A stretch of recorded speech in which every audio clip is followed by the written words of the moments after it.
না শুনরে কথা আমার ময়না টিয়া, কত ভালোবাসি তোরে বোঝাবো কি দিয়া।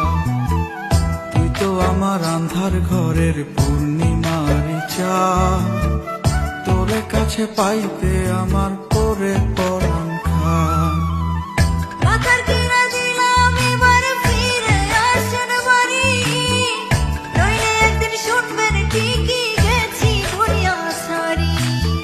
সত্যি কথা বলছি রে বউ, জানতে যদি চাস, বলবো শুধু ভাই চাই আছি কইয়া জিন্দা লাশ।